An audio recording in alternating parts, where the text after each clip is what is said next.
Olá, companheiros, muito boa tarde. Começando a nossa análise internacional aqui no canal do Diário Causa Operária, no canal do Arte da Guerra, com o companheiro Rui Costa Pimenta, com o comandante Farinazo, companheiro João.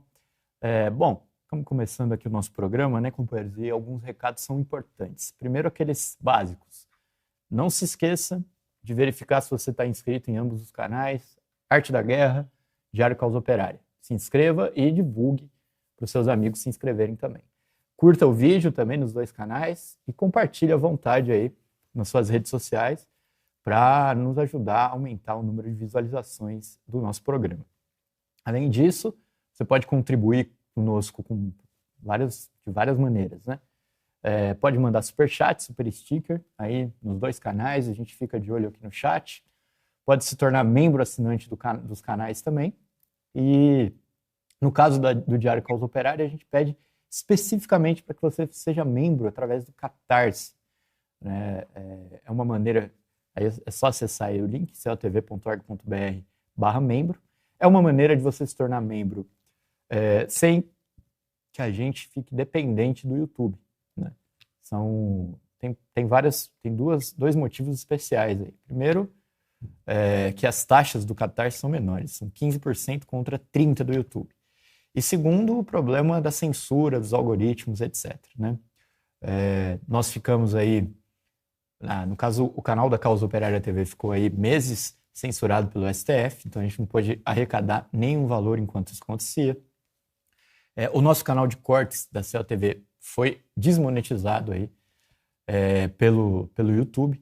Então, se você contribui e se torna membro pelo Catarse, é mais adequado para a gente, é melhor para a gente, mais seguro, e você tem os mesmos benefícios dos membros, dos que se tornam membros pelo YouTube. Então, contribua conosco, nos ajude aí a aumentar, né, a melhorar a nossa programação, a nossa estrutura. E eu queria também fazer um convite especial. A gente está, por conta dessas censuras todas, a gente está lançando 2 novos canais parceiros aí, né? E aí eu queria pedir, né, em primeiro lugar, para que vocês migrem para esses canais, entrem ali rapidamente para se inscrever nesses canais, né?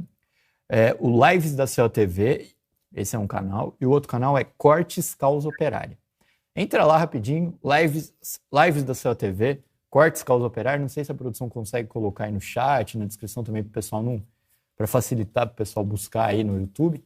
Lives da CELTV, Cortes Causa Operária. Vai lá e se inscreve. Primeiro a gente está pedindo para vocês se inscreverem, depois a gente vai explicar melhor por que nós lançamos esses 2 novos canais e qual também é a função deles aí, o que vai ser publicado neles, etc e tal. Então, anunciando aí, Live CELTV, Cortes Causa Operária, para vocês se inscreverem.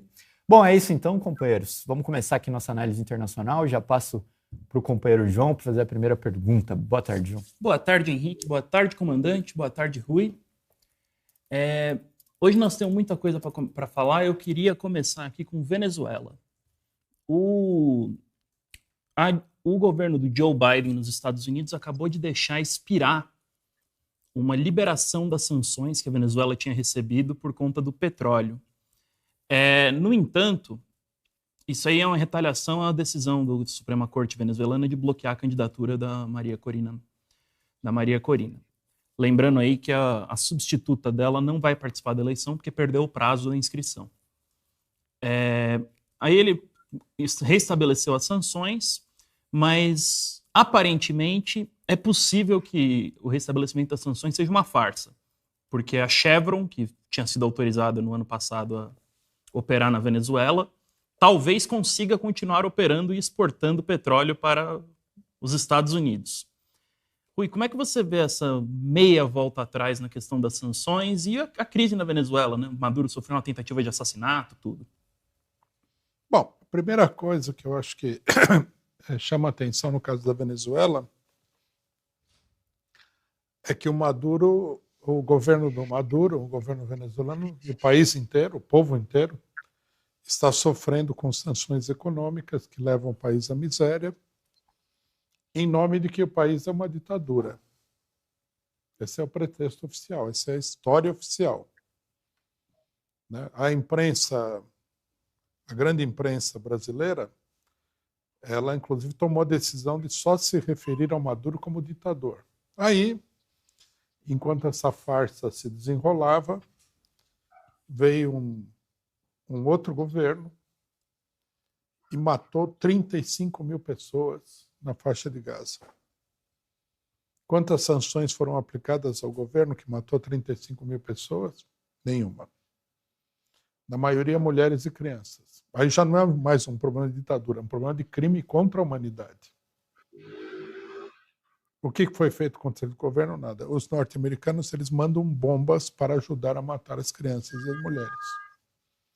Então, isso aí é a primeira coisa que a gente tem que dizer, é o seguinte, ficou escancarada a farsa. O problema da Venezuela, né, e teve gente de esquerda que teve aí falando que o Maduro era ditador, olha só, hein? Não é o regime político, é que o regime, o povo venezuelano decidiu se insurgir contra os ditames do imperialismo norte-americano. Bom, eu acho que essa ambiguidade é natural, né? Porque o problema do petróleo está se transformando num problema cada vez maior. Com o ataque iraniano a Israel, a retaliação, né? Resposta iraniana a Israel, fica claro que o Irã tem poder muito grande sobre o petróleo mundial. Isso é uma coisa que talvez tenha ficado um pouco obscurecida no caso, né? Mas com esse poder de atacar Israel, para os iranianos fecharem o Estreito de Hormuz e fecharem o Golfo Pérsico a navegação, é uma coisa extremamente fácil deles fazerem. Quer dizer, eles estão com a faca e o queijo na mão. Qualquer tipo de coisa que o imperialismo faça, aí eles podem chegar a essa medida extrema. Lembrando que dali sai o petróleo da Arábia Saudita, dos Emirados Árabes, do Catar. É uma, né? Do Iraque, do Irã. Se fechar aquilo lá, é uma hecatombe do ponto de vista do petróleo, né?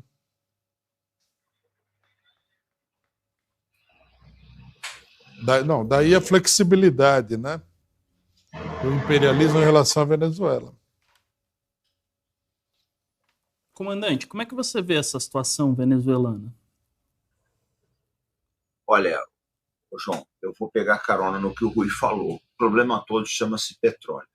Vocês não acreditem nessa farsa de energia limpa, que o petróleo vai ser substituído, etc. Porcaria nenhuma.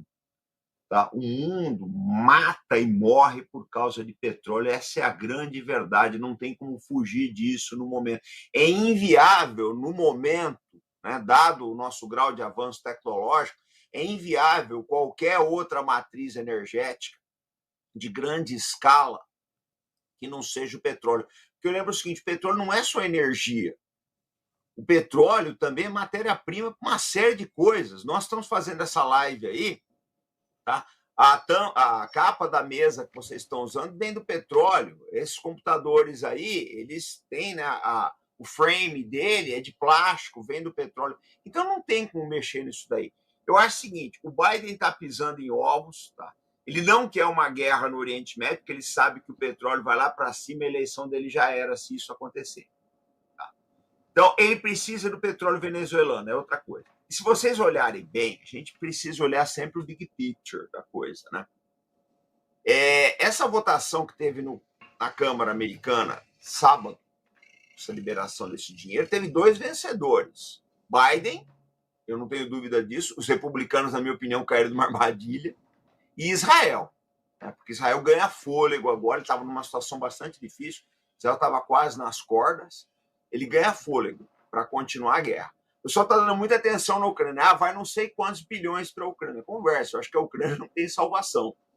Essa votação, na minha opinião, ela foi direcionada para salvar Israel. Por tabela, a Ucrânia entra nessa brincadeira. Mas eu acho que o Biden ele vai tomar muito cuidado, ele não quer uma guerra generalizada no Oriente Médio. Eu acho que o recado para Israel é o seguinte, ó, vocês podem, é bem cínico, vocês podem fazer o que vocês quiserem, mas não atraiam o Irã para uma guerra, porque vocês vão acabar com a minha eleição. Olha, gente, não tem como fugir, o mundo é isso daí, é essa hipocrisia, essa sacanagem toda. O Rui lembrou muito bem, né? Se fala em ditadura venezuelana, mas e o que está acontecendo em Gaza, gente? Pelo amor de Deus. Eu acho que nós chegamos num ponto tão cínico da condição humana que a democracia, essa democracia liberal, ela é hoje, para muitas pessoas, né, o que eram as cruzadas na Idade Média. Então você podia invadir o Oriente Médio, podia massacrar Constantinopla, como eles fizeram aí, né? Constantinopla na época, ou Istambul, você podia fazer o que você quisesse, porque Deus volta, Deus quer, nós somos melhores, nós podemos matar. Parece que esse é o recado que os Estados Unidos está mandando para o mundo. Mas a coisa toda gira em torno disso. Se houver uma guerra generalizada no Oriente Médio, que o Irã feche o Estreito de Hormuz, e o Irã tem essa capacidade, quem duvidar dessa capacidade, só olha o que está acontecendo no Mar Vermelho. Ontem saiu mais um navio de lá. Os Estados Unidos não conseguem tirar os Houthis dali. O Irã tem uma capacidade muito maior. Se acontecer isso daí, o Biden perde a eleição. Então é muito complicado. E eu também não sei, Rui. Aqui é uma especulação, veja bem. Não comprem como verdade, é apenas uma especulação. Eu tenho muitas dúvidas se o Irã quer que o Biden perca essa eleição. Porque com todos os problemas que o Joe Biden tem, ele é conveniente para muita coisa e o Irã conseguiu acelerar muita coisa no governo Biden. Nós vamos entrar nesse negócio do Irã, tudo. Eu queria passar por outros... um pouco pela América Latina, tem várias pequenas notícias, né? Esse da Venezuela foi um. O governo Maduro está cotado aí para uma reeleição bastante tranquila. Mas eu queria falar um pouco sobre o que está acontecendo na Argentina. Nós temos comentado em vários programas aqui o problema argentino. Recentemente saiu um novo dado de que com o pacote brutal do governo argentino, as vendas, na média, de todos os setores na Argentina caíram 45%. Uma recessão brutal acabou de atingir a Argentina. Comandante, como é que você vê o resultado do ajuste neoliberal do Milei? Ô, João, mas a gente já falou aqui diversas vezes do que é esse Milei. É o pior que poderia haver na América Latina. Ainda bem que foi na Argentina, não foi no Brasil. Tem gente que fala, não, vai ficar pior para depois ficar melhor. Ele vai dar esse choque e depois a coisa vai melhorar. Coisa nenhuma, cara. A gente está cansado de saber que todas as vezes que vem esse choque, a vida do andar de baixo sempre piora. Vide governo Temer. Eu acho assim, João, acho que eu acho que entrou no modo, a América Latina, na minha opinião, ela entrou no modo liquidação, né? A gente sabe que o imperialismo está tomando umas cacetadas aí na Europa Oriental, está tomando umas cacetadas do Oriente Médio, na África a situação não está boa, então a pessoa falou, não tem jeito, vamos para cima da América Latina com tudo. Tem gente que acha que o governo Milei é isso, vai ficar ruim, mas depois melhora. Eu já vejo de outra forma. Eu acho que vai ficar ruim e depois vai ficar muito pior. Isso é só o começo. Rui, como é que você vê esse resultado, eu diria até do ponto de vista social, catastrófico? É catastrófico mesmo. Eu acho que é um resultado natural. A política neoliberal, ela, num primeiro momento, ela parecia ser uma política racional, né? Ela diminuía a inflação com grande custo para a população, sempre teve um custo muito grande, mas ela diminuía a inflação e ela permitia, né, estabelecer aí uma compensação para o grande capital dos países onde ele era aplicado, por facilitar a especulação financeira, né? No caso do Brasil, por exemplo, houve uma espécie de dolarização da economia, né? O real ficou em paridade com o dólar. Isso daí permitiu grandíssimos lucros à especulação financeira, às custas, logicamente, que da economia nacional, né? Só que agora nós estamos entrando numa situação em que o imperialismo já não consegue fazer esse milagre, que já era uma coisa bastante crítica. A política neoliberal aplicada nas condições atuais, que mudaram muito, né? Os países estão... A economia nacional da maioria dos países está muito debilitada. Ela tende a ter um resultado catastrófico mesmo. É uma política de terra arrasada. É isso que o Milei está mostrando aí. Indo um pouco nesse tema ainda, vocês veem diferença entre o plano econômico do governo, fazendo comparação agora nacional, do governo Bolsonaro com o governo Milei? Porque muita gente argumenta que a política do Bolsonaro era neoliberal, mas não é nada nem parecido com o que está acontecendo aqui na Argentina. Eu queria pedir uma avaliação de vocês. Rui, como é que você vê isso daí? Uma comparação entre o governo Bolsonaro e o governo Milei. Como é que você vê esse... O Bolsonaro ele levou adiante uma política neoliberal um tanto quanto a contragosto, né? Por meio do Paulo Guedes. Levou adiante uma política neoliberal, lógico. Mas não era, como é que se diz, uma política própria dele. E não foi muito longe também, né? Houve vários choques entre o Bolsonaro e o Paulo Guedes. Então, eu acho que o Milei já é um novo fenômeno, né? Isso significa que o Bolsonaro não poderá no futuro fazer a política do Milei? Poderá, porque o Bolsonaro não tem princípios.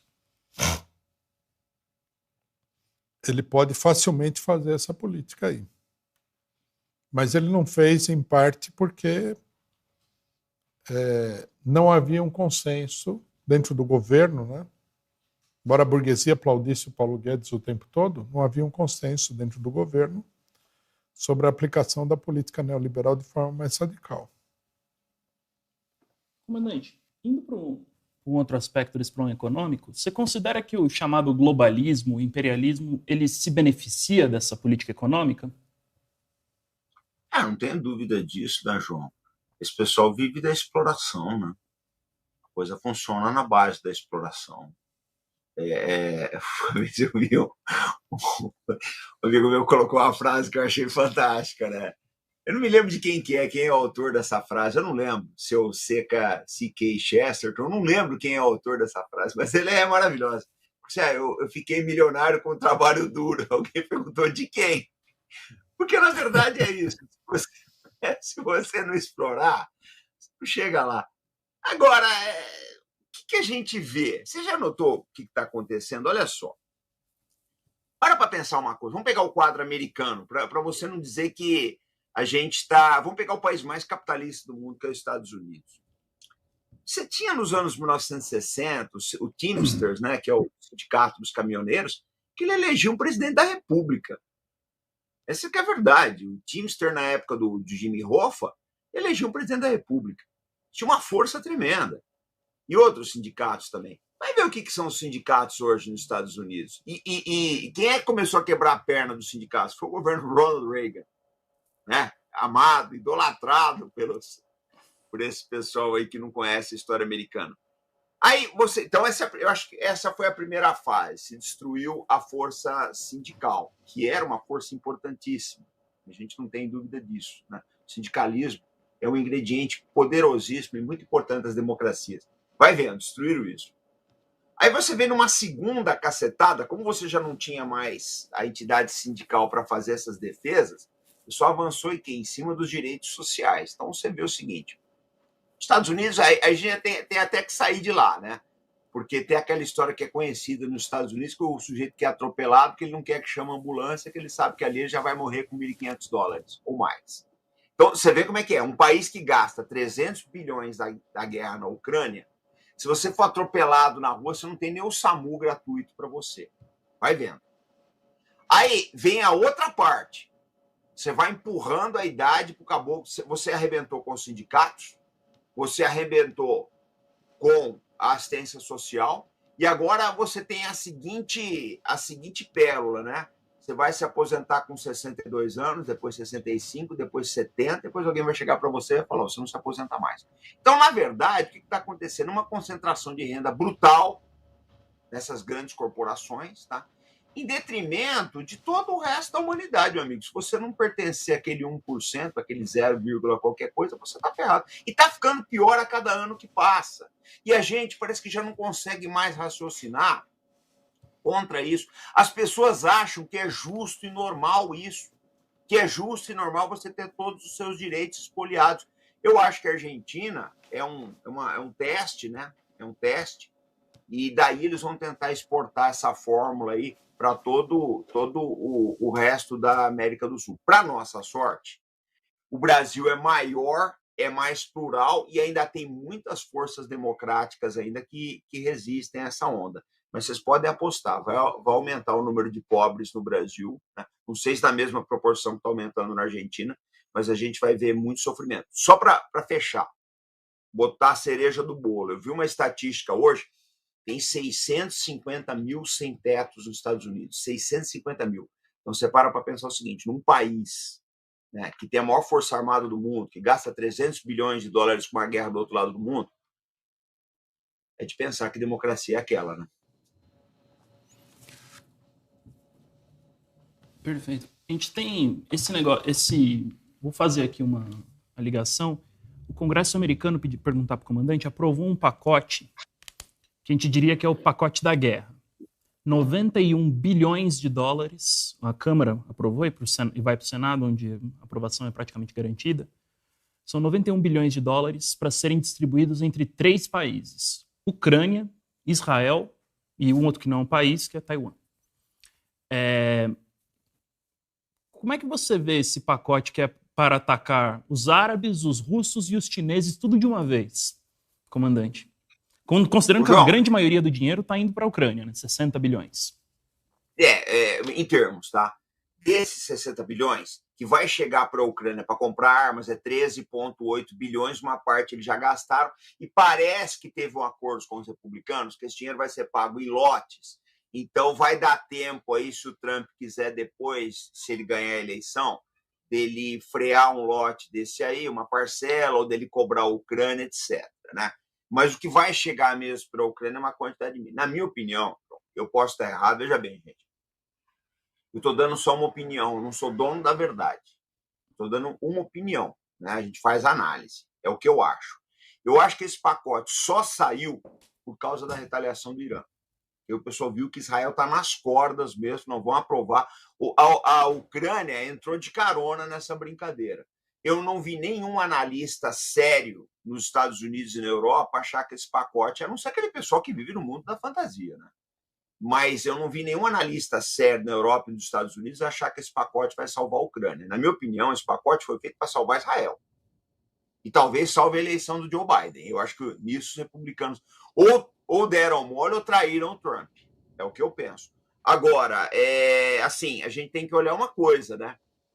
Esse pacote da Ucrânia, ele é bem diverso. Uma boa parte desse dinheiro vai ficar nos Estados Unidos, uma parte vai ser usada para tocar a máquina pública ucraniana, porque eles não têm dinheiro para pagar sequer os lixeiros, isso que é a verdade. Senão o dinheiro americano, o Estado ucraniano, ele cai. Mas Israel vai ser beneficiado na íntegra, né? Então, eu acho que esse pacote saiu... Os republicanos estão sentados em cima desse pacote desde novembro. Desde novembro que eles sentaram em cima, a gente não vai aprovar isso aí enquanto não resolver o problema das fronteiras. Não resolveram o problema das fronteiras e o pacote passou. Por que passou? Porque o lobby israelense fez uma pressão tremenda ali, né? A gente precisa... E precisam desse dinheiro, essa é que é a verdade, porque Israel precisa repor, ele tem necessidade de repor a munição, principalmente de defesas aéreas, que foram gastas desses, não só nos ataques do Irã, mas também com os ataques do Hamas, do Hezbollah e dos Houthis. Então, eu acho assim, eu não vejo, num primeiro momento, que esse pacote vai ajudar a Ucrânia, mas certamente vai salvar Israel. Rui, como é que você vê a aprovação do pacote? Eu estou um pouco no escuro ainda em relação aos objetivos aí, né, desse pacote. Bom, Israel, sem dúvida, né, vão dar mais dinheiro. O governo Biden e a burguesia norte-americana, de um ponto de vista geral, acha que o colapso do governo, do regime político israelense seria uma coisa devastadora, né? Agora, aparentemente, né, houve aí um acordo com a ala do Partido Republicano, que é uma ala que não seria propriamente trumpista, né, para votar o pacote da Ucrânia. Então, não sei, precisaria ver como que esse pacote da Ucrânia vai chegar, precisaria ver se isso daí é só uma tentativa de livrar a cara. Eu acho que não está muito nítido ainda o objetivo da coisa, né? Por exemplo, não é evidente que isso daí seja uma tentativa de manter a Ucrânia funcionando contra os russos, porque eu acho que também não seria suficiente. Há muitos fatores envolvidos na questão da Ucrânia.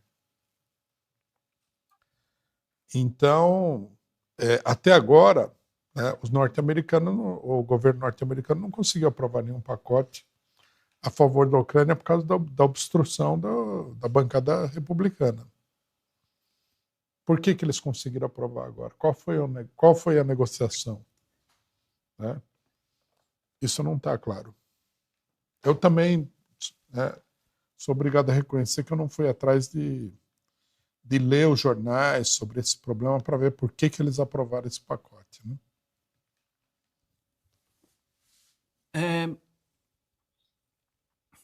Entrando um pouco no caso da Ucrânia, a porta-voz do governo russo, Maria Zakharova, do Ministério das Relações Exteriores, perdão, disse o seguinte, que muito que bem vocês estão dando dinheiro para a Ucrânia, mas isso daqui não vai adiantar de nada, a Ucrânia vai ser um novo Afeganistão ou um novo Vietnã para a Rússia. Rui, como é que você vê isso daí? Você considera que os russos é uma bravata russa ou é para valer? Eu não entendi. Quem que falou do novo Afeganistão? O Ministério das Relações Exteriores da Rússia. Falou que a Ucrânia vai ser um novo Afeganistão para eles, porque vai ser um fracasso colossal da política americana. E eles... um novo Afeganistão para os russos, para os norte-americanos. Para os americanos. Eu acho que o que os norte-americanos estão fazendo na Ucrânia é uma coisa... O objetivo deles já não é um grande objetivo, né? De transformar a Ucrânia em cabeça de ponte contra os russos, eles passaram por uma política de transformar a Ucrânia numa guerra de atrito, de desgaste, né, dos russos, para ver se os russos empenham aí mais recursos do que eles podem ter, né, do que eles podem gastar, e cheguem finalmente a uma crise. Então, quer dizer, nós já temos aí um objetivo bastante rebaixado. Agora, vai dar certo manter isso daí indefinidamente? Eu acredito que não. Eu acredito que a situação é uma situação muito difícil para os norte-americanos. Não sei se dá para dizer que é um novo Afeganistão e tal, mas da maneira como está hoje, ainda indefinido o panorama, já é uma grande derrota para os norte-americanos. Diria mais para a OTAN e para a Europa, os norte-americanos. Diria mais ainda. A própria operação militar russa já foi uma grande derrota.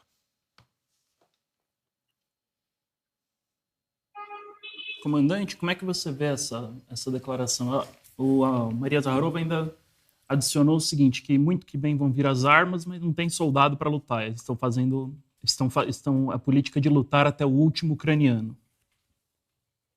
Olha, João, o quadro geral da Ucrânia, na minha opinião, se esse dinheiro entrar daqui, tem gente falando que o dinheiro leva 2 dias para entrar. Eu acho que entre o dinheiro entrar e as coisas chegarem, sempre tem um delay. Mas, na minha opinião, o que vai acontecer é o seguinte: se a Ucrânia conseguir comprar as defesas aéreas que ela precisa, todas, porque eu acho que o mercado não tem nem isso para entregar, que um problema também não é assim, você não chega lá, ó, vai lá no supermercado, sai catando bateria antiaérea lá, bota no carrinho, não é assim. Você tem que encomendar, meu amigo. E muito do material militar, pouca gente sabe, ele é customizado. O material militar, no geral, ele é que nem quando você vai fazer um terno sob encomenda, o cara tira a medida de você. Ele não é feito em escala como as pessoas pensam. Você compra um helicóptero, o mesmo helicóptero que você vende para o Brasil e vende para a Turquia, o mesmo fabricante, mesma linha, sai com uma enorme gama de diferenças, porque em geral ele é customizado. Então, não sei se a Ucrânia vai receber esse material, né, no prazo que ela quer. Agora, o que vai acontecer? Se ela receber a Rússia, vai ter que mudar a tática, né? A Rússia deve retrair a força aérea em virtude do increase de defesas aéreas da Ucrânia, tá? Vão fazer uma operação mais tática, eles estavam fazendo operações estratégicas, atingindo até o oeste da Ucrânia para destruir redes de energia, etc. A Rússia muda a tática, é o que eles sempre fazem. O russo ele trabalha dessa forma: olha, se você tem muitas defesas aéreas da retaguarda, eu ataco na frente. Se você puxar essas defesas para frente, vou passar a atacar a retaguarda. Porque você não tem o cobertor da defesa aérea, gente, em qualquer lugar do mundo, ele sempre foi curto. Isso foi assim com o Weizsäll na Alemanha em 1944, foi assim no Vietnã do Norte também em 1969. Ele sempre é curto. Então, o que eu penso? Num primeiro momento, a Ucrânia vai redimensionar, vai ter uma defesa mais forte, mas com o tempo, a tática russa de atrito, ela vai desgastar a Ucrânia. Outra coisa, eu vejo muita gente falando, porque vem uma grande ofensiva da Rússia aí. Eu não vi nenhum russo falar isso até agora. Só tem ocidental falando isso. Ninguém garante. O russo não está botando lá, ó, lavrou em cartório uma certidão, no verão vão fazer um ataque. As coisas não são dessa forma. Se a Rússia achar que eles têm uma tática bastante flexível, se eles acharem que não é o momento de atacar, que devem continuar com a estratégia da guerra prolongada, a estratégia de atrito, eles vão fazer, eu não tenho a menor dúvida disso. Então, João, o que eu acho, né? Só para alertar aqui a nossa audiência no PCO. Eu acho que durante algum tempo esse crise de dinheiro vai aumentar, vai elevar o moral, mas não vai mudar nada. A Rússia ela vai estender a tática de guerra de atrito dela e, no final das contas, as coisas vão para o mesmo jeito. Agora, a gente tem que olhar um negócio, pessoal, que é importantíssimo, que é o quadro de Israel. Vocês estão olhando muito para a Ucrânia. Vocês estão olhando para o quadro de Israel. Eu acho que mesmo Israel consiga assim, degradar substancialmente o poderio militar do Hamas em Gaza, a situação no norte de Israel e no Mar Vermelho não vai se alterar. Na minha opinião, o norte de Israel inabitável é o novo normal, tá? Eu não acho que o Hezbollah vai cessar os ataques ali. Eu acho que o que aconteceu de outubro para cá é o novo normal do Oriente Médio. Acho que Israel não vai ter paz. Perfeito. Entrando aqui no nosso tema principal, comandante, como é que você viu o ataque do Irã? Muita gente falou que foi um fracasso, muita gente falou que foi um sucesso, muita gente comentou também o problema do dinheiro, que foi pouco dinheiro iraniano gasto, muito dinheiro israelense, americano gasto. Como é que você vê o ataque? João, olha só, se isso daí não foi um sucesso, eu não sei o que é. A base aérea de Nevatim, no Negev, é provavelmente o ponto do planeta mais defendido. Nem a Casa Branca acho que tem uma defesa aérea tão boa como Nevatim. O Irã conseguiu ultrapassar essas defesas. É uma verdade. Porque, pessoal, é uma ilusão muito grande, é uma mentira militar muito grande achar que existe uma defesa aérea assim, irredutível. Né? Tinha uma ponte no Vietnã do Norte chamada Trang Hoa, mandíbula do dragão em vietnamita. era uma ponte, né, construída pelos franceses que fazia a ligação logística, né, da material militar que vinha para a China para regiões mais meridionais do Vietnã do Norte. A Marinha Americana perdeu 11 jatos atacando essa ponte. Um negócio assim, era muito bem defendida. Mas um dia a ponte foi atingida e caiu. Essa é que é a verdade. Então, eu acho assim que o Irã ele conseguiu deixar Israel nas cordas. Israel não era atacado desde 1991. A resposta israelense, se é que houve, até vou fazer um vídeo falando disso hoje, da provável resposta israelense, se é que houve, foi pífia, né? E eu penso que se Israel errar no futuro, como tem errado até agora, o Irã vai fazer um novo ataque. Eu não tenho dúvidas que foi um sucesso, gente. Deixou o país em polvorosa, mais de 50 mil pessoas tiveram voos cancelados aí por causa de toda essa movimentação. Eu não tenho a menor dúvida que foi um sucesso. Agora, o pessoal vai dizer que não foi, né? Não foi, vai negar. Cada um vê as coisas como achar melhor, como lhe aprover, né? Agora, eu penso que expôs toda a fragilidade de Israel. Eu penso que o Irã mostrou, né, a sua capacidade, parte dela, porque o Irã não usou nem os mísseis, nem os drones mais modernos. Israel sabe que está numa situação difícil. E vou mais, a grande prova do sucesso é que praticamente uma semana depois aprovaram a ajuda militar a Israel. Ui, como é que você vê esse caso? É um sucesso? Olha, não só isso aqui é um fato histórico, né, da maior importância. Isso aqui muda as relações no Oriente Médio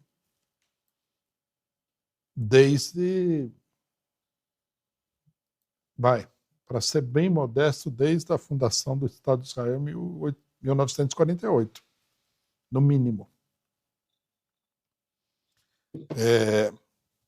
Nós tivemos aí uma série de enfrentamentos militares entre os países árabes e o sionismo, né?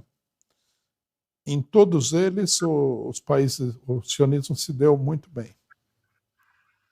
Se deu muito bem por dois motivos. Primeiro, porque os países árabes não tinham condições, em termos de armamento, treinamento das tropas, etc. e tal, de enfrentar um exército moderno, bem equipado, bem treinado.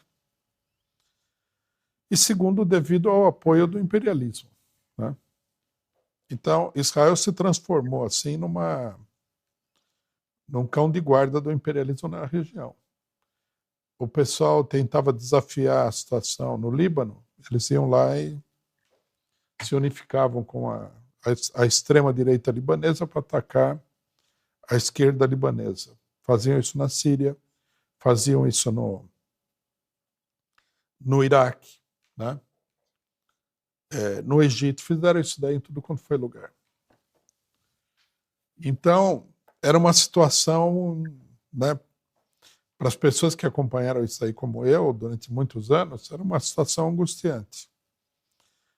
Você via assim aquela supremacia do imperialismo, né? E agora, né, de repente, no meio dessa crise, claro que isso daí já foi sendo anunciado, né? A fraqueza do exército israelense não aconteceu do dia para a noite. Ela vem se manifestando há tempos, pelo menos para quem acompanha bastante a situação, né? A última guerra do Líbano, por exemplo, foi muito difícil para Israel. A própria OLP foi um fato difícil para Israel. Mas, né, a coisa não havia chegado num ponto em que você visse que o poder do sionismo de controlar a região tinha sido colocado em xeque. A ação iraniana colocou em xeque. Os iranianos mandaram... Eles não fizeram uma operação militar destrutiva. Eles atacaram 2 bases militares. Quer dizer, foi uma resposta comedida, moderada ao ataque brutal e criminoso ao consulado iraniano em Damasco. Mas, né, essa resposta pontual, comedida, ela mostrou o seguinte, né, a mensagem que veio com ela é a seguinte: nós temos condições de atacar qualquer alvo em Israel a hora que nós quisermos. Vocês não são mais invulneráveis aos ataques militares. Isso daí muda toda a política na região. Né? Nós ainda vamos ver as consequências disso, mas amanhã, por exemplo, Israel decide entrar num conflito muito duro com a Síria e o Irã decide intervir. Ou decide colocar lá o que o pessoal costuma chamar de uma linha vermelha. Falei, isso aqui vocês não vão poder fazer, nós não vamos admitir. Então, é uma reviravolta histórica. Né? Eu, no sábado, estava explicando uma coisa que eu acho que é muito importante, que é o seguinte. Por que é que o imperialismo colocou o sionismo na Palestina? É muito simples. Aquela região, né, ela é composta de hoje em dia, né, ela é composta de um conjunto de países que, quando aconteceu, depois da Primeira Guerra Mundial, não eram países. Né? A aspiração dos elementos mais esclarecidos era constituir ali um país árabe, que englobasse a Península Arábica, eventualmente o Egito, né? A Palestina, Síria, Jordânia, Iraque. Tudo isso daí seria um país só, porque existe uma unidade muito grande desse povo. O problema é que o imperialismo, para dominar o petróleo e dominar politicamente a região, ele precisava manter todo mundo dividido. Então ele realizou várias operações para dividir o povo árabe. E a mola mestra dessa operação é Israel, que é uma força armada, uma máquina de guerra que está colocada lá, sustentada economicamente pelo imperialismo norte-americano. Né? Se o imperialismo não mandar dinheiro nenhum para Israel, Israel acaba. Todo mundo sabe disso daí. E isso daí se mantém até agora, essa situação de divisão. Né? Eu acho que a operação, o 7 de outubro, a operação levada adiante pela resistência palestina, encabeçada pelo Hamas, e agora a operação iraniana, elas são o começo do fim dessa situação. Acho que isso aí marca um momento importante na mudança da situação em toda aquela região. E com consequências, vamos ter claro, que nós não conseguimos nem prever nesse momento. Né? Nós estávamos falando do Golfo de Hormuz. Esse daí, o grande medo do imperialismo é perder o controle desse Golfo aí. E ele, virtualmente, já perdeu o controle. A operação iraniana vem confirmar com fatos aquilo que todo mundo já sabia, que a situação lá é uma situação delicada. Então, eu acho que nós estamos assistindo o desenvolvimento da história ao vivo em cores. Né? Nós tivemos aí o privilégio de ver uma reviravolta histórica fundamental. Né? Não é um problema A, B ou C.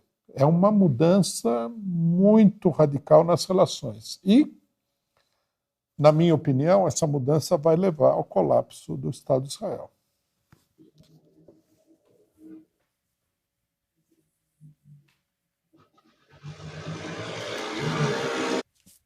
Temos perguntas? Tem um comentário aqui que eu não entendi muito bem, mas talvez. Carlos Carbati mandou um superchat. Rui, assisti o Pepe. No meio das perguntas tinha um quinta coluna. Ingresso grátis. Uma mãe de lésbicas perguntando como protesto ao norte global mundial do Oriente. Ataque aos costumes da Rússia e muçulmanos. Não é uma pergunta, é um comentário, mas eu não... Como é que é? Não entendi direito. A pessoa perguntou como que... Então, não dá para entender se essa é uma pergunta, mas fala, perguntando como protesto ao norte global mundial do Oriente, ataque aos costumes da Rússia e muçulmanos. Não sei se a pessoa estava protestando contra os costumes russos, muçulmanos e tal.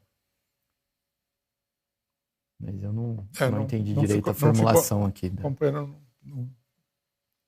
não fez uma colocação muito clara, não. Eu queria perguntar... o comandante acho que estava falando, só que eu não estou ouvindo. Aqui, gente. Agora sim.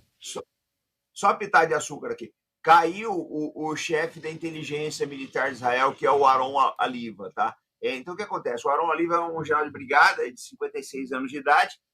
A inteligência militar, deixa eu só explicar para vocês. A inteligência militar não tem nada a ver com o Mossad, tá? Ela é responsável por informações puramente militares. O Mossad ele trabalha com informações políticas, estratégicas, tecnológicas também. A inteligência militar não. O foco é mais o operacional. Ele alega que ele caiu, ele está pedindo demissão porque ele não foi competente o suficiente, né, para prever o ataque de 7 de outubro. Só que eu acho que ele está fazendo isso meio tarde, já se decorreram 7 meses, então eu penso que o motivo da demissão do general Aliva é outro. Tá? Pode estar relacionado a outra coisa, porque ninguém se demite por uma coisa que fez há 7 meses atrás e todo mundo já está sabendo. Eu penso que a demissão do Aliva pode ser consequência aí mais do ataque do Irã. Pode estar muito mais ligada ao ataque do Irã do que outra coisa. É bom ficar de olho na demissão desse general. Aconteceu, acho que agora essa madrugada. Só isso. Obrigado, pessoal. Eu queria aproveitar para perguntar, tem muita gente comentando sobre uma informação que foi dada pelo Pepe Escobar de que um navio israelense teria sido abatido pelos russos, né? Com bomba nuclear, uma coisa assim. Um avião. Um avião israelense. Aí tem gente falando que é verdade, tem gente falando que é mentira, e tem muita gente que pediu para eu perguntar isso aqui na análise. O que vocês acham?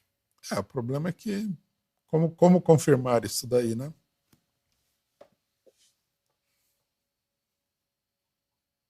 Se acontecesse, seria um fato muito interessante. Mostra que os russos, eles colocaram também a sua linha vermelha, entre aspas, aí no conflito entre Irã e Israel.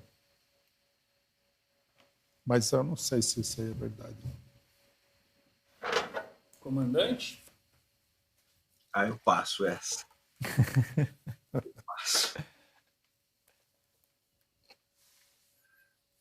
Nada a declarar. Nós temos que entender o seguinte, o Pepe Escobar, ele é um jornalista que conversa com Deus e o mundo, né? Alguém falou isso aí para ele, ele reproduziu, né?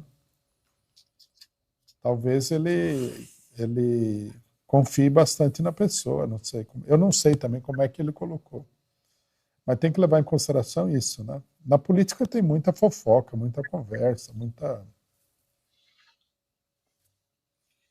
Pode ter acontecido alguma coisa parecida com isso, sabe-se lá, né? Vou pagar daquela personagem do Toma lá da cá, prefiro não comentar.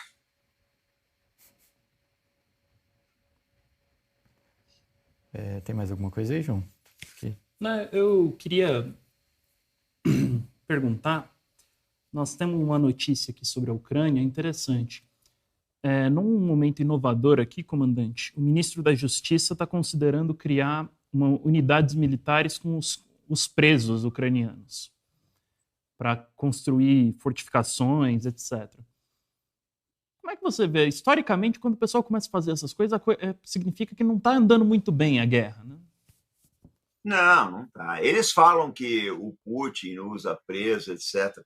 Mas o Ocidente está lançando a mão de tudo do que eles têm na mão, né? É um desespero muito grande, né, João? Você vê, 450 americanos já morreram na guerra da Ucrânia. Não é pouca coisa. Inclusive, vários generais. Né? Poucos dias atrás morreu um general polonês aí, depois de um mês atrás. Não tem de onde tirar mais gente. É um limite para as coisas. É um limite. Outra coisa, você quer ver um negócio? Todas as vezes que alguém falar em eleições, democracia, você não tem que perguntar, e as eleições da Ucrânia? Quando é que vocês vão fazer? Ah, está em guerra. A Rússia também está em guerra e fez. Né? Então, se reclama das eleições da Venezuela, as eleições da Ucrânia. Se fizer eleição na Ucrânia, o Zelensky perde, gente. O Zelensky perde. É uma realidade. Então, a situação da Ucrânia é terrível. A gente fala aqui no Brasil que é uma situação assim, o país está na descendente e as pessoas não acreditam, mas é a verdade. Não me surpreende se essa decisão deles passar, não. Tá? Não me surpreende. O quadro humano ali do exército ucraniano tem. Se você for olhar bem mesmo, esses 13 a 14 bilhões que vão dar para a Ucrânia para reconstruir o exército ucraniano pela 5ª vez.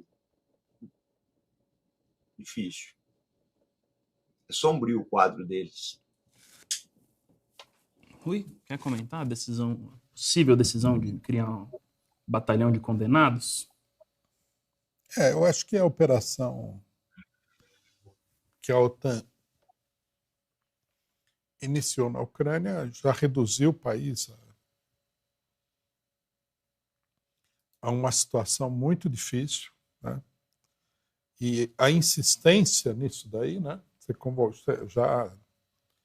Nós já ouvimos a notícia de que até pessoas de 60 anos de idade estavam sendo convocadas para lutar no exército ucraniano. Isso é uma coisa que é aquele desespero, né? Que a gente viu, por exemplo, na Alemanha, no final da guerra, que colocavam crianças de 12 anos para lutar, no Japão, que é uma coisa que o imperialismo faz. O imperialismo não liga para o povo.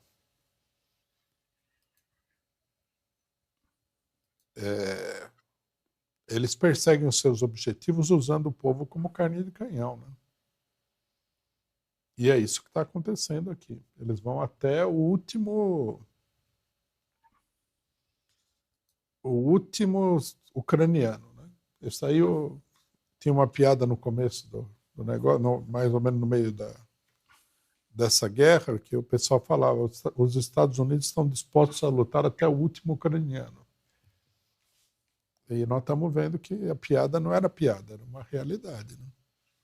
É assim que funciona o imperialismo.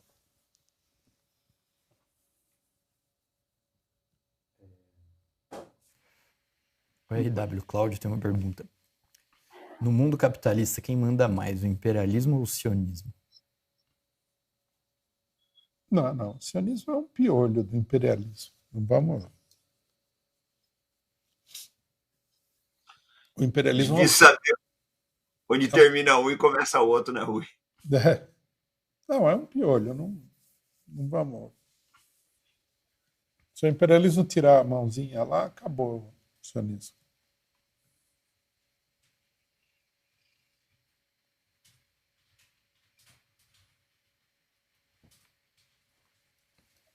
Antônio Cláudio Vitoriano. Vocês viram a denúncia do Pepe Escobar? Vou ler aqui, mas a gente já viu, né? Vocês viram a denúncia do Pepe Escobar de que a Rússia teria abatido um caça israelense com uma bomba nuclear a caminho do Irã? A gente já fez essa questão, mas agradeço o superchat do companheiro Antônio Cláudio Vitoriano. Mais alguma coisa aí, João? Posso mandar? Pode mandar. Eu queria perguntar, Rui, nós tivemos uma manifestação grande da direita colombiana contra o governo do Gustavo Petro. Queria que você comentasse aí essa situação. A situação do Gustavo Petro é uma situação delicada. É como a do Lula aqui, né? É uma situação complicada. Agora, é difícil dizer também o que está para acontecer lá, né? Porque, aparentemente, ainda não é do interesse do imperialismo se livrar nem de Lula, nem de Gustavo Petro. Aparentemente. Então, faz parte dessa política de enfraquecimento aí, né?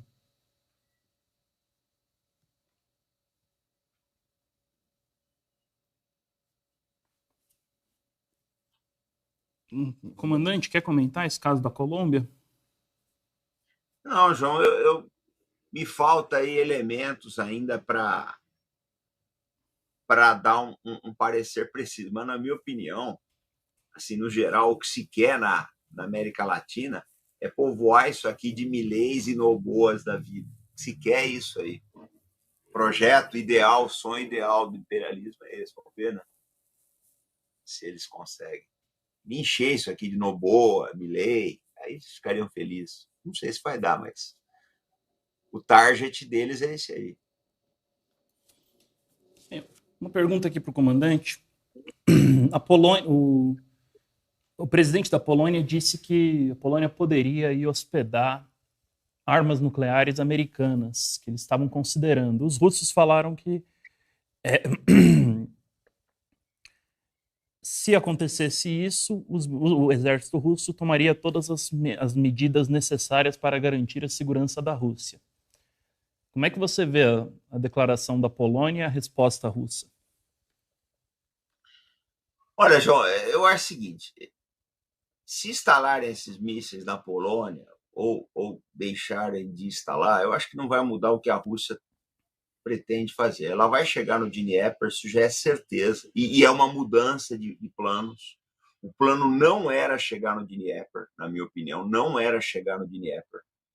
Agora, nada impede aí, né, se houver uma grande debacle do exército ucraniano, da Rússia tomar a Ucrânia toda. Eu não duvido disso, não.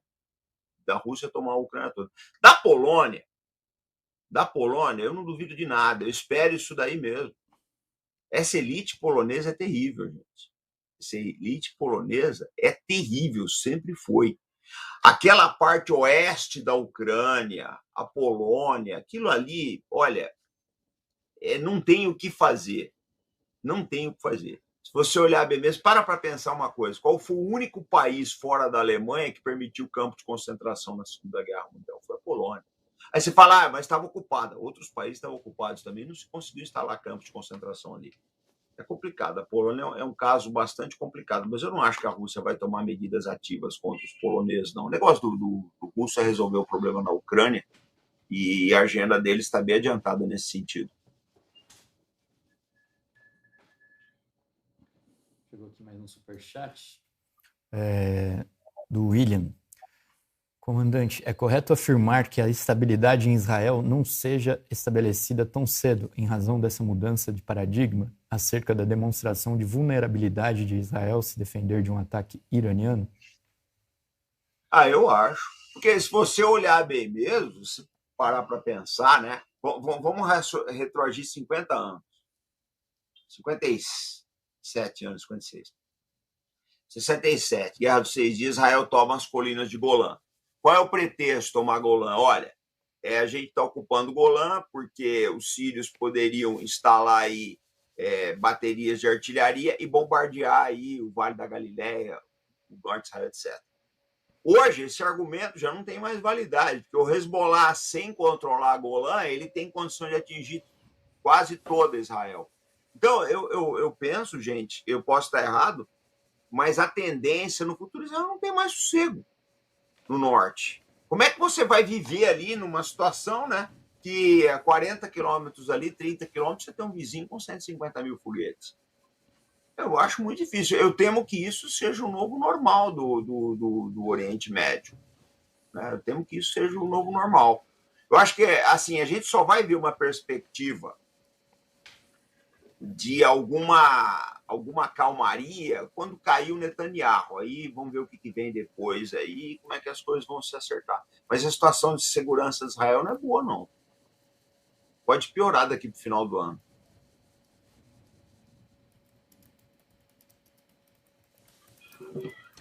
Quer comentar?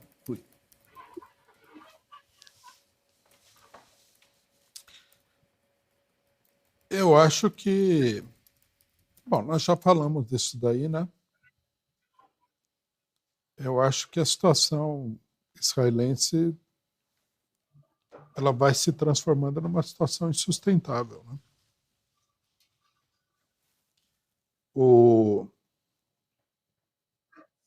A capacidade dos israelenses, por exemplo, de manter, né, os territórios ocupados no sul do Líbano e até no Golã já está colocada sob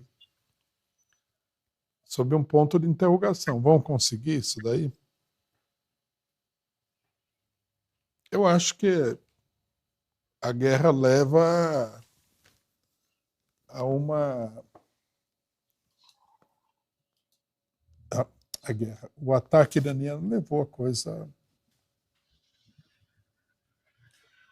É uma situação curiosa, porque é o seguinte, né? O ataque iraniano é um fato político. Ele não é um fato militar também, ele é um fato militar, mas não houve, né,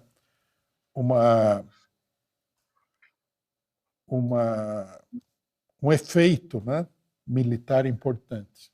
Mas é a percepção que as pessoas têm daquilo que está acontecendo. Então é difícil que um fato como esse seja bem compreendido, a não ser pelos observadores treinados, instruídos na coisa, né?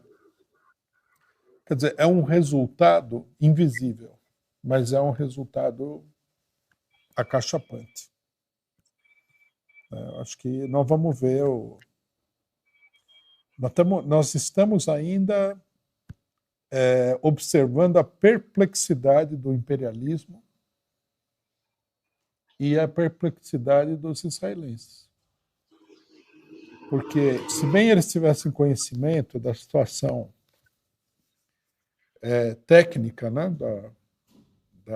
dos iranianos, eles não achavam que o Irã pudesse fazer uma coisa dessa assim. Eles achavam que o Irã teria medo de fazer isso daí. Mas o Irã não teve medo, foi lá e fez. Falou, não, vamos dar um tapa na cara, e deram um tapa na cara. E ao dar esse tapa na cara, eles meio que derrubaram uma muralha de Jericó. Só que ninguém viu essa muralha cair. Ela caiu assim, intelectualmente falando, né? Não tem a pedra no chão, não tem, né? Uma coisa importante que eu queria falar sobre isso também é o seguinte, né? A própria imprensa israelense está desmentindo o governo israelense sobre a falta de efetividade do ataque iraniano. Porque eles acham que não adianta você tapar o sol com a peneira. O povo está assustado. Os israelenses estão assustados. E todo mundo tem medo, né, de que o Netanyahu venha fazer alguma coisa que jogue os iranianos no meio da disputa.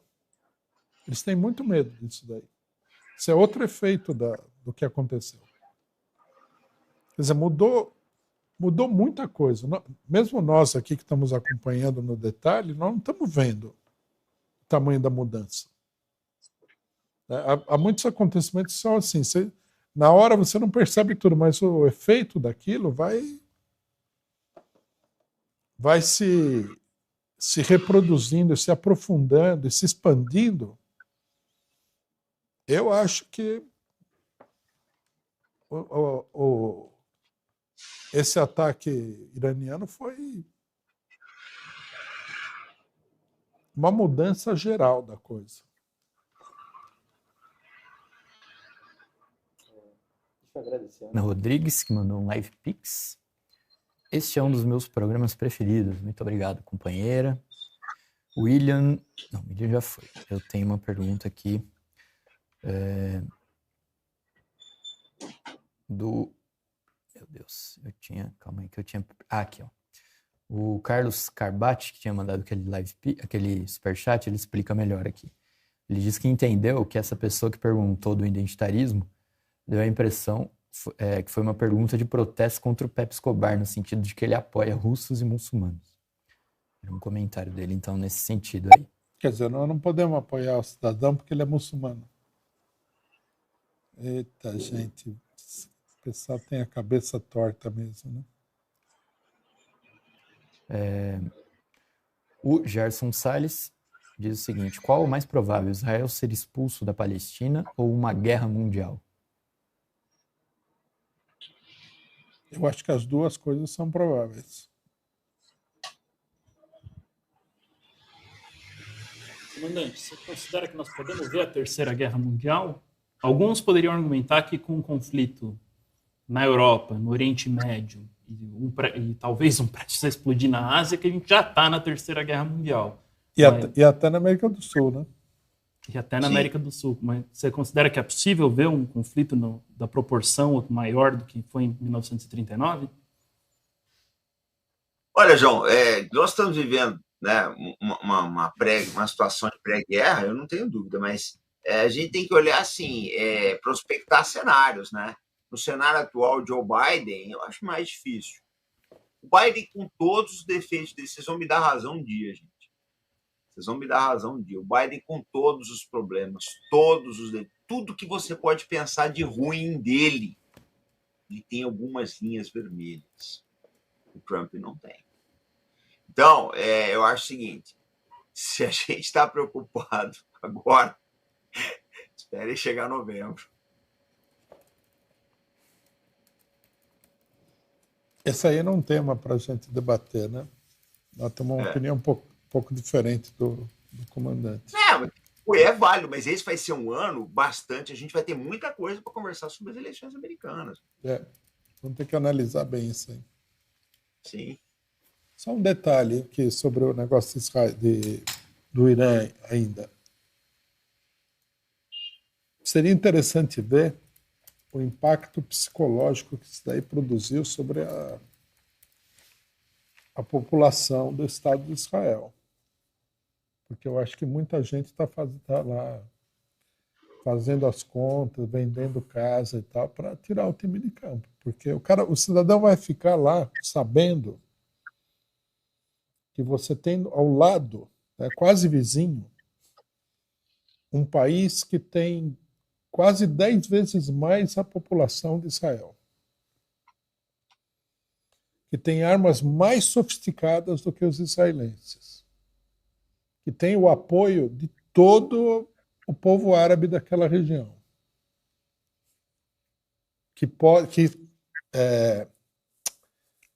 sabendo que eles podem ser atacados do Líbano, do Iraque, da Síria, de tudo quanto é lado, eles podem ser atacados. O cidadão vai querer ficar lá?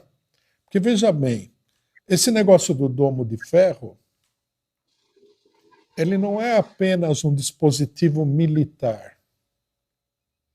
A preocupação da criação do domo de ferro não foi militar, num certo sentido. O que eles queriam era dar uma segurança para o pessoal de que organizações como o Hezbollah, como o Hamas, como a Jihad Islâmica, etc., etc., etc., não iam jogar uma bomba e destruir a casa do cidadão. Mas isso aí não é propriamente uma guerra, né? Agora, isso aí acabou. A segurança para o cidadão ficar lá, né, fazendo rave no deserto e tal, acabou. Será que o pessoal vai continuar lá? Essa é a minha pergunta. Porque já estava saindo um monte de gente antes disso, né? E agora?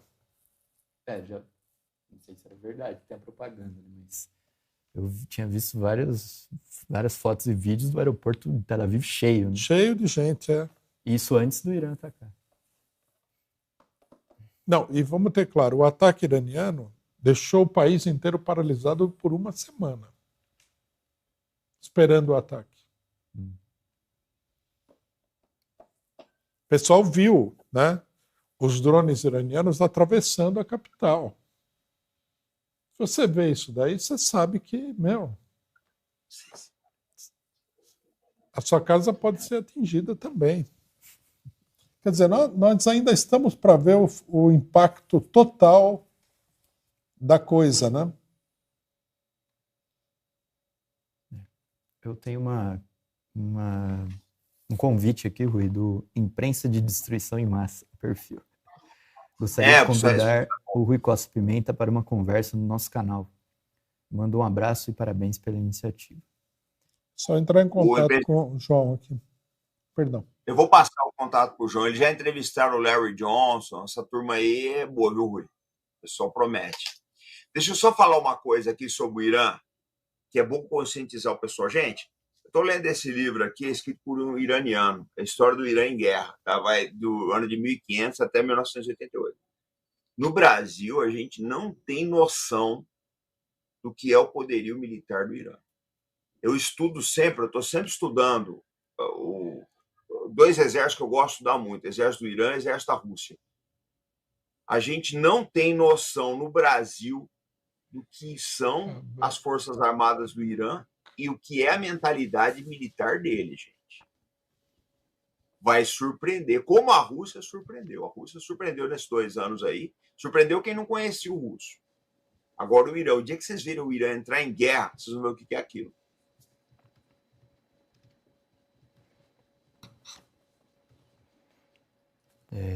Bom, eu acho que nós estamos com o nosso tempo aí já estourado, né? Não sei se vocês têm mais algum.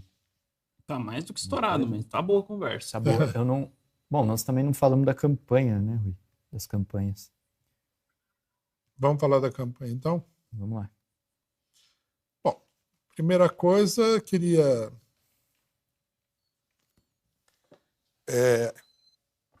anunciar aqui que nós fizemos anteontem, né? O primeiro jantar em São Paulo foi uma atividade excelente.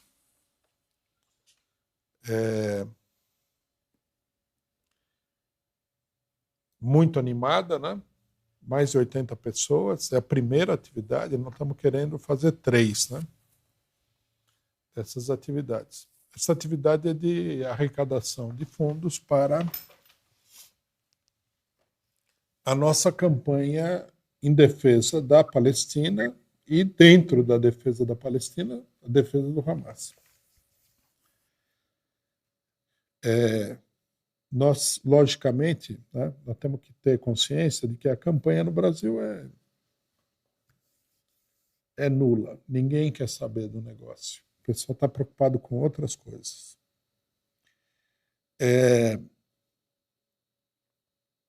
E é preciso fazer essa campanha com toda a intensidade, dada a importância mundial e tal. Mas também a importância local, né? É uma luta política no Brasil. O que eles estão fazendo lá,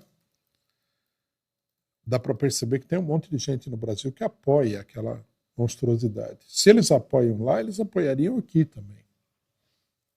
Então nós temos que ter consciência disso. Bom, nós vamos... O próximo jantar será no dia 27 e depois nós vamos ter um terceiro jantar no sábado seguinte, dia 4 de maio. Quem quiser participar, quiser comprar convite, é só entrar em contato aqui pelos meios de contato desse programa aqui, que a pessoa pode comprar o convite, né? Nós estamos aqui também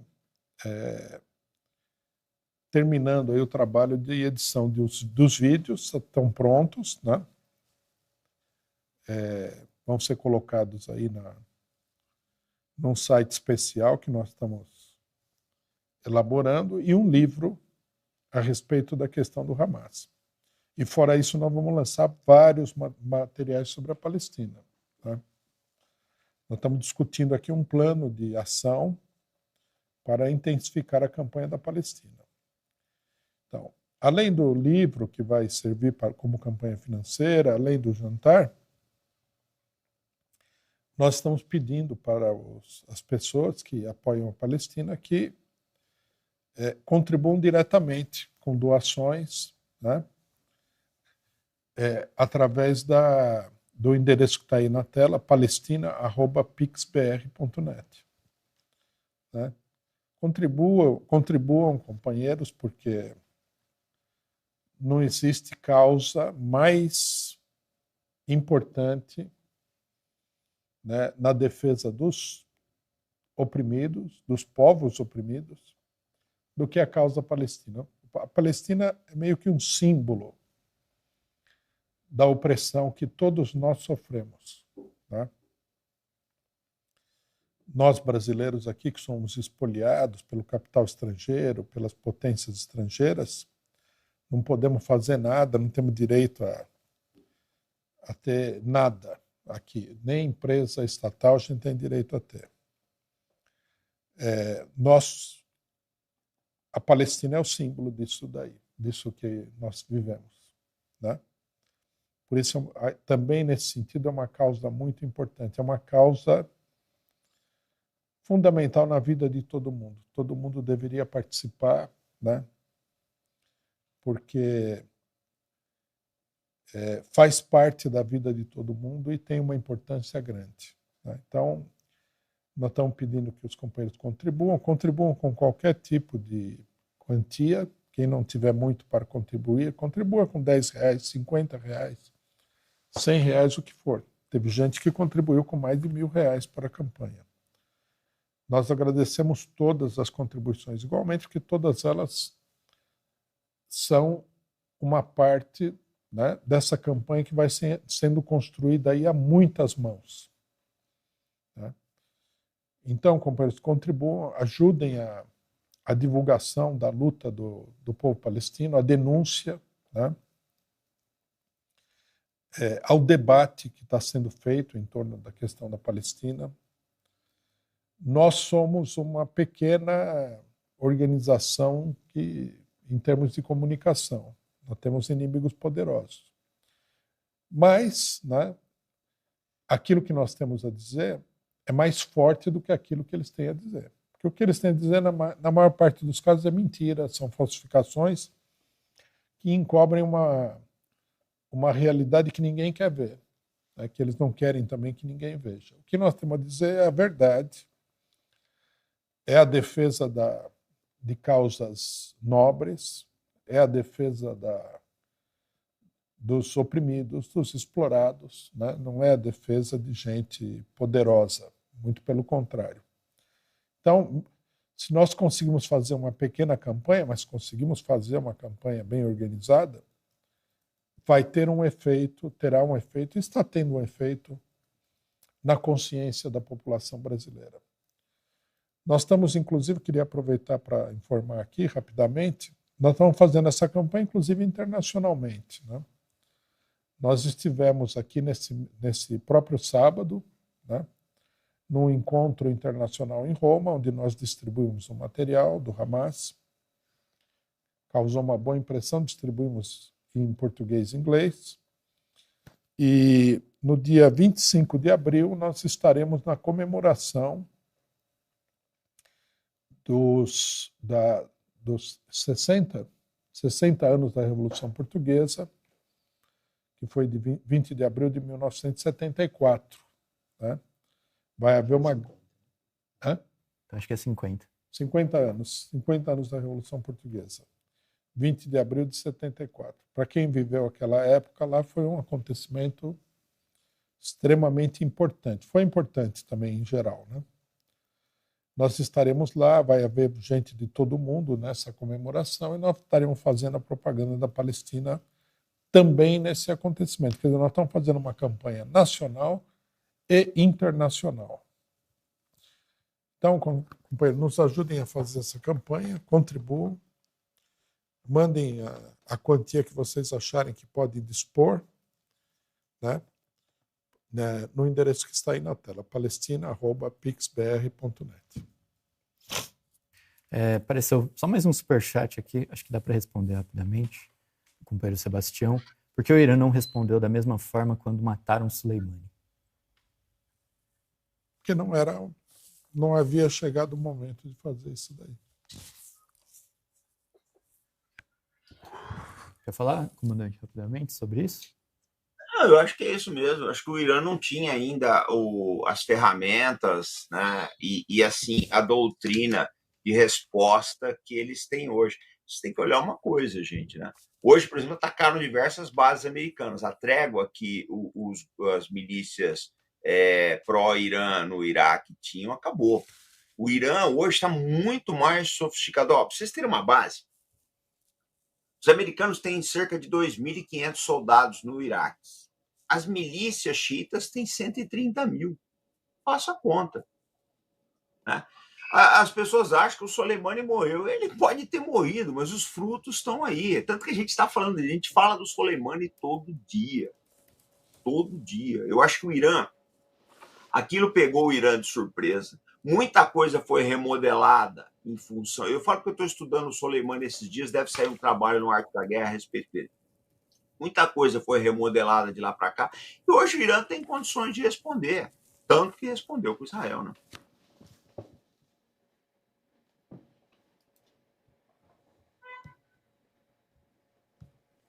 Henrique? É isso, né? Acho que é Vendo se isso. tem mais alguma coisinha aqui, mas a gente vai ficando por aqui, companheiros. Muito obrigado. Muito boa tarde. Lembrando que eu falei no começo, além de contribuir com a gente, se inscreva nos nossos canais que a gente abriu, Live Cell TV e Cortes Causa Operária. São 2 canais novos aí, parceiros. Vão se inscrevendo lá e depois a gente te explica o que a gente vai postar, qual que é a função desses novos canais aí. Bom, é isso, companheiros. Muito obrigado, muito boa tarde. Segunda-feira que vem, a gente está de volta ao meio-dia em mais uma análise internacional. Até mais.